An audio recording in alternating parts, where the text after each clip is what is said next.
Nationalism is power hunger tempered by self-deception. George Orwell. It is impossible to found a civilization on fear and hatred and cruelty. It would never endure.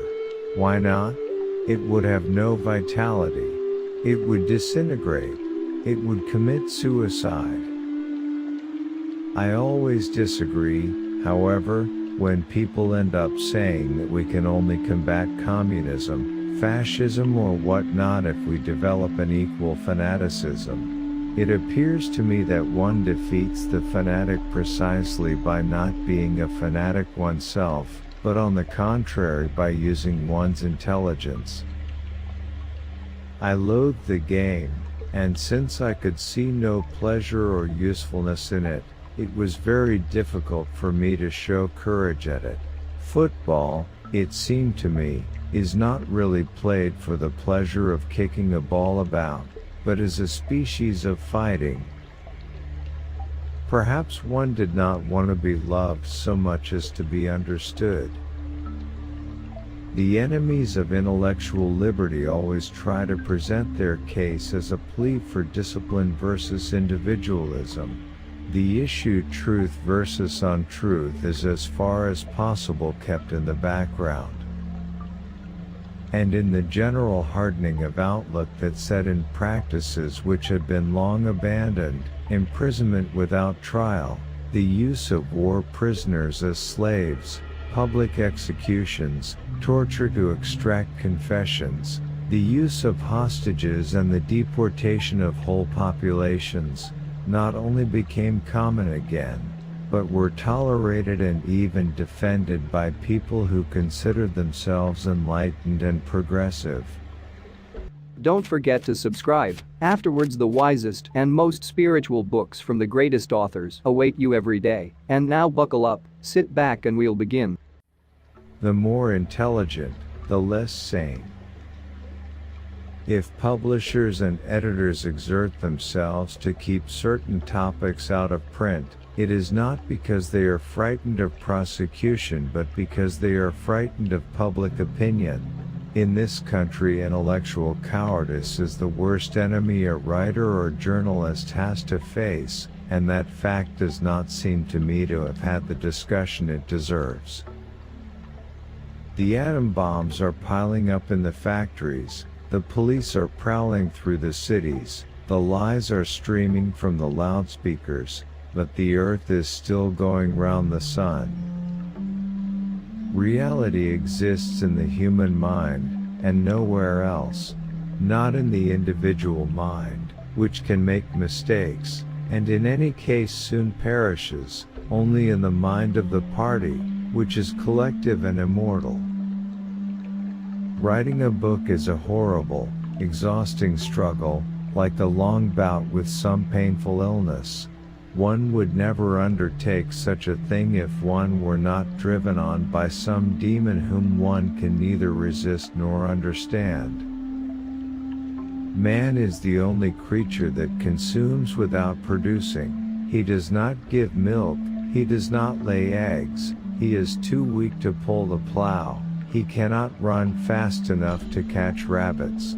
Yet he is lord of all the animals. If you want to keep a secret, you must also hide it from yourself. The words democracy, socialism, freedom, patriotic, realistic, justice have each of them several different meanings which cannot be reconciled with one another. Man serves the interests of no creature except himself. A man who gives a good account of himself is probably lying, since any life when viewed from the inside is simply a series of defeats.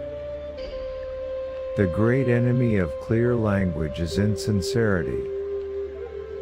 If you loved someone, you loved him, and when you had nothing else to give, you still gave him love. A human being is primarily a bag for putting food into. I do not wish to comment on the work. If it does not speak for itself, it is a failure.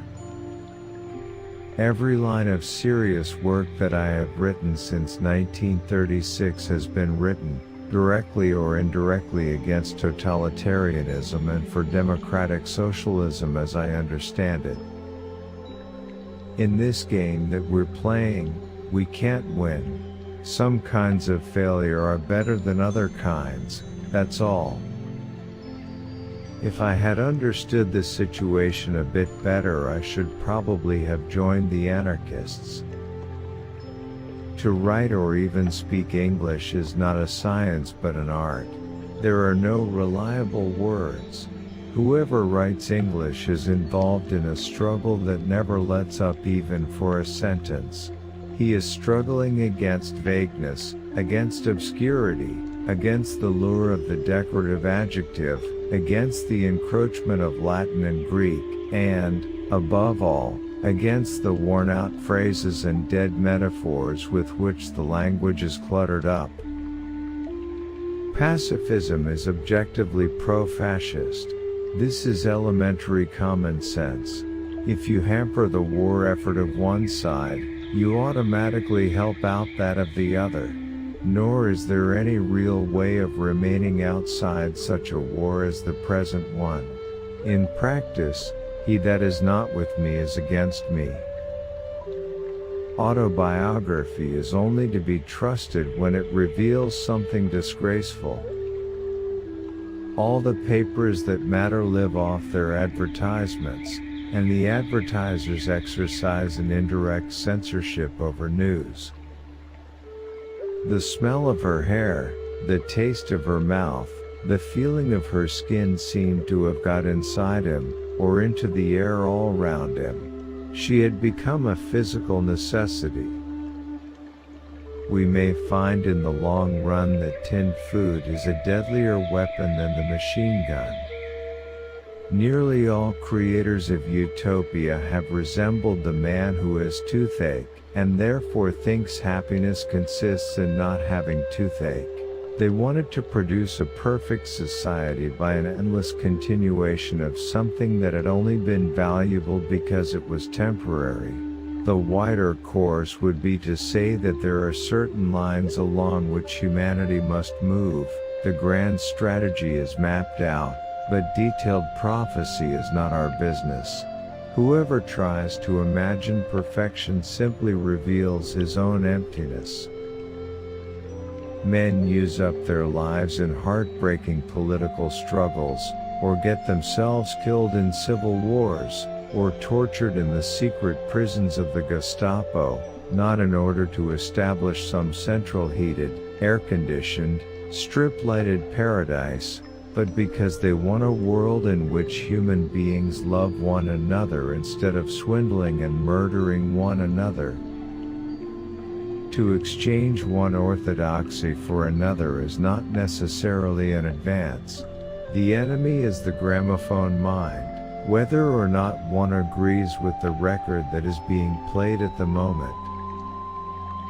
This work was strictly voluntary, but any animal who absented himself from it would have his rations reduced by half. Many people genuinely do not want to be saints, and it is probable that some who achieve or aspire to sainthood have never felt much temptation to be human beings. All art is propaganda. A world in which it is wrong to murder an individual civilian and right to drop 1,000 tons of high explosive on a residential area does sometimes make me wonder whether this earth of ours is not a loony bin made use of by some other planet. Not to have a national anthem would be logical. To accept civilization as it is practically means accepting decay. Confession is not betrayal. What you say or do doesn't matter, only feelings matter. If they could make me stop loving you, that would be the real betrayal. The fact is that every war suffers a kind of progressive degradation with every month that it continues, because such things as individual liberty and a truthful press are simply not compatible with military efficiency. We shall meet in the place where there is no darkness. To know and not to know, to be conscious of complete truthful negation SS while telling carefully construct negation D lies, to hold simultaneo negationously two opinions which cancelled out, knowing them to be contradict negation ori and believing in both of them, to use logic against logic, to repudiate morality while laying claim to it, to believe that democracy was impossible and that the party was the guardian of democracy. Perhaps a man really dies when his brain stops, when he loses the power to take in a new idea. If both the past and the external world exist only in the mind, and if the mind itself is controllable, what then? If there is hope, it lies in the proles. A humanitarian is always a hypocrite. If you have no money, men won't care for you, women won't love you, won't, that is, care for you or love you the last little bit that matters. The energy that actually shapes the world springs from emotions, racial pride, leader worship, religious belief, love of war, which liberal intellectuals mechanically write off as anachronisms, and which they have usually destroyed so completely in themselves as to have lost all power of action. It was curious to think that the sky was the same for everybody, in Eurasia or Eastasia as well as here, and the people under the sky were also very much the same everywhere, all over the world, hundreds or thousands of millions of people just like this, people ignorant of one another's existence, held apart by walls of hatred and lies, and yet almost exactly the same people who had never learned to think but were storing up in their hearts and bellies and muscles the power that would one day overturn the world. What opinions the masses hold, or do not hold, is looked upon as a matter of indifference. They can be granted intellectual liberty because they have no intellect. He was an embittered atheist, the sort of atheist who does not so much disbelieve in God as personally dislike him. The English are not happy unless they are miserable, the Irish are not at peace unless they are at war, and the Scots are not at home unless they are abroad. Political writing in our time consists almost entirely of prefabricated phrases bolted together like the pieces of a child's Meccano set. It is the unavoidable result of self-censorship. To write in plain, vigorous language one has to think fearlessly, and if one thinks fearlessly one cannot be politically orthodox. The great enemy of clear language is insincerity. When there is a gap between one's real and one's declared aims, one turns, as it were, instinctively to long words and exhausted idioms, like a cuttlefish squirting out ink. Good novels are not written by orthodoxy sniffers, nor by people who are conscience-stricken about their own unorthodoxy. Good novels are written by people who are not frightened. The planting of a tree, especially one of the long-living hardwood trees, is a gift which you can make to posterity at almost no cost and with almost no trouble, and if the tree takes root it will far outlive the visible effect of any of your other actions, good or evil. The creatures outside looked from pig to man, and from man to pig, and from pig to man again, but already it was impossible to say which was which. Creeds like pacifism or anarchism, which seem on the surface to imply a complete renunciation of power, rather encourage this habit of mind. For if you have embraced a creed which appears to be free from the ordinary dirtiness of politics, the more you are in the right, and everybody else should be bullied into thinking otherwise. In the face of pain there are no heroes. I sometimes think that the price of liberty is not so much eternal vigilance as eternal dirt. Some people have a knack, for example, of being able to tell when someone's lying to them. They may not know what the truth is, but they can tell when someone is trying to lead them astray or sell them something shady. I think he had that ability to an amazing degree. I also think he thought, without saying it explicitly, that you can convince a crowd of something that's not true more easily than you can one person at a time. Circus dogs jump when the trainer cracks his whip. The more one is conscious of one's political bias, the more chance one has of acting politically without sacrificing one's aesthetic and intellectual integrity.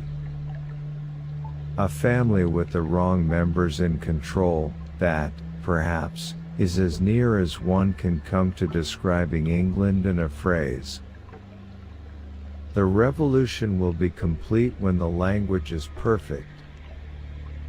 Always eyes watching you and the voice enveloping you. Asleep or awake, indoors or out of doors, in the bath or bed, no escape.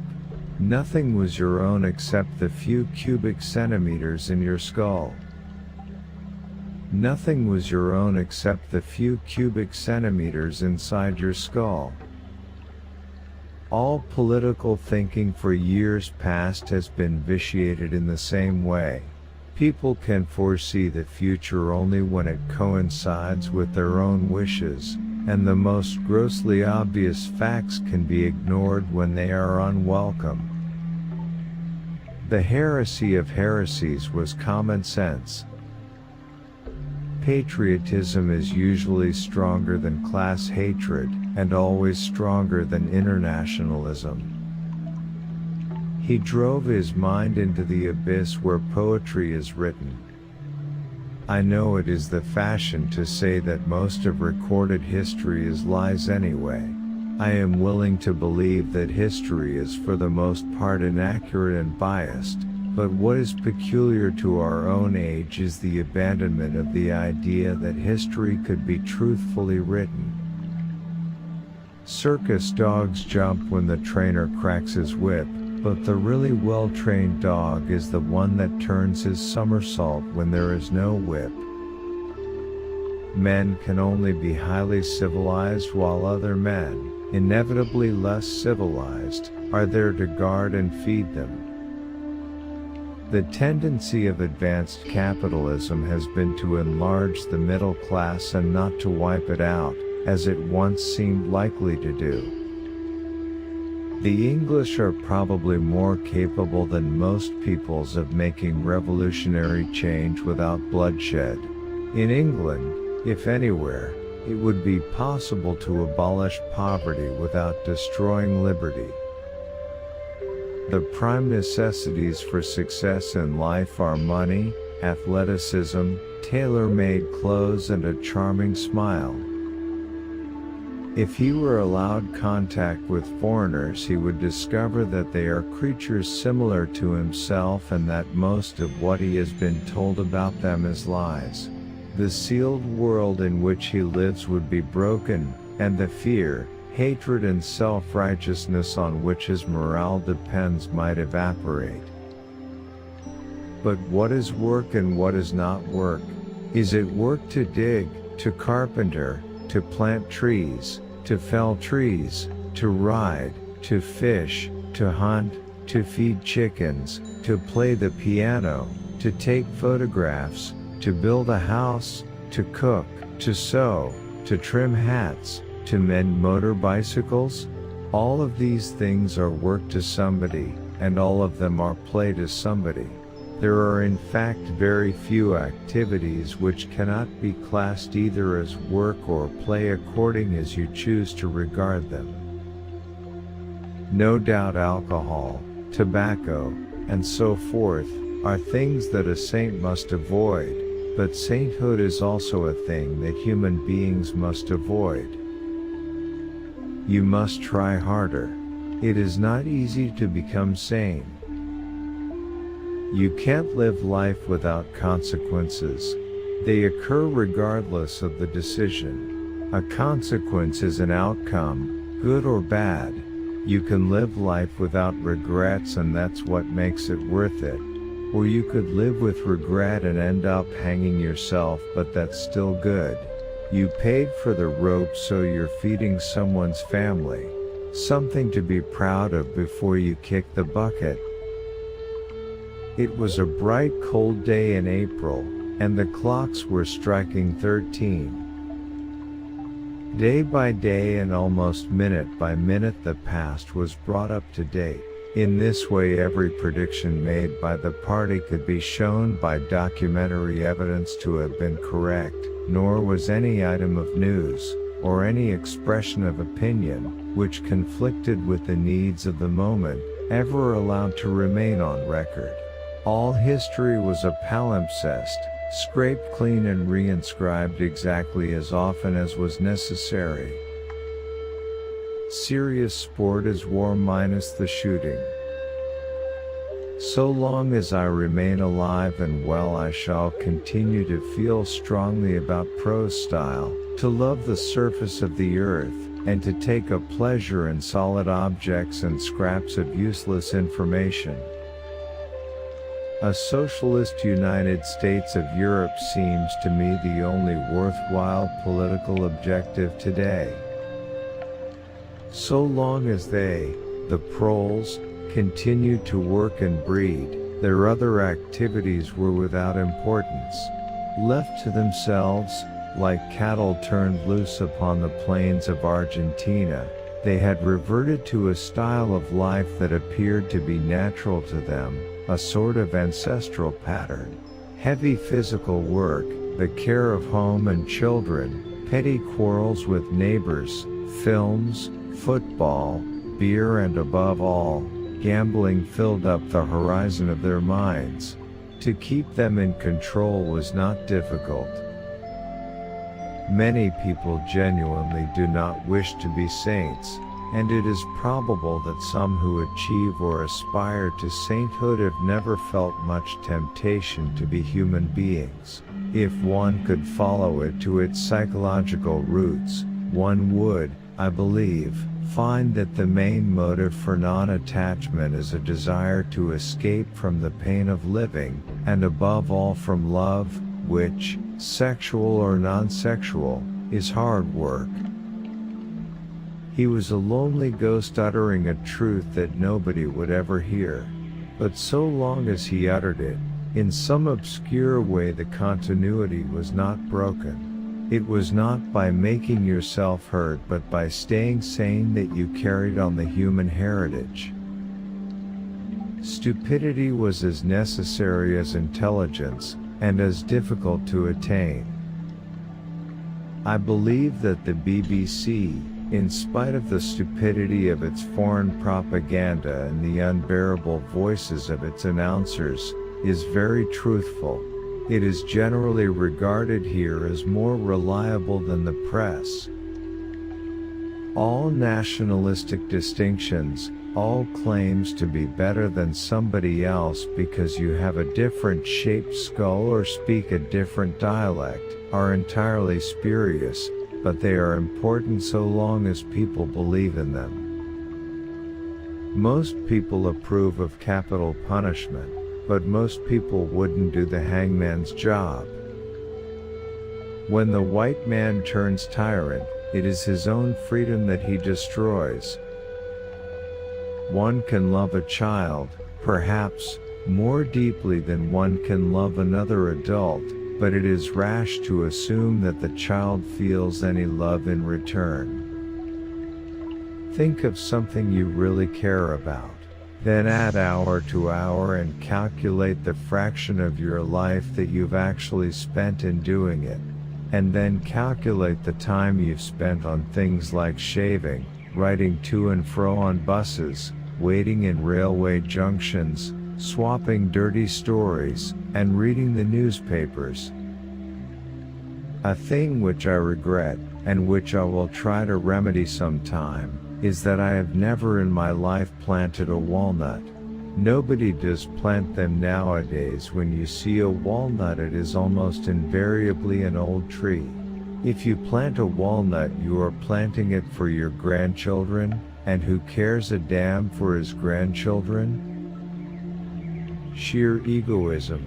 Writers share this characteristic with scientists, artists, politicians, lawyers, soldiers, successful businessmen, in short, with the whole top crust of humanity. One defeats a fanatic precisely by not being a fanatic oneself, but on the contrary by using one's intelligence. Never use a long word where a short one will do. In the end, I worked out an anarchistic theory that all government is evil, that the punishment always does more harm than the crime, and that people can be trusted to behave decently if only you will let them alone.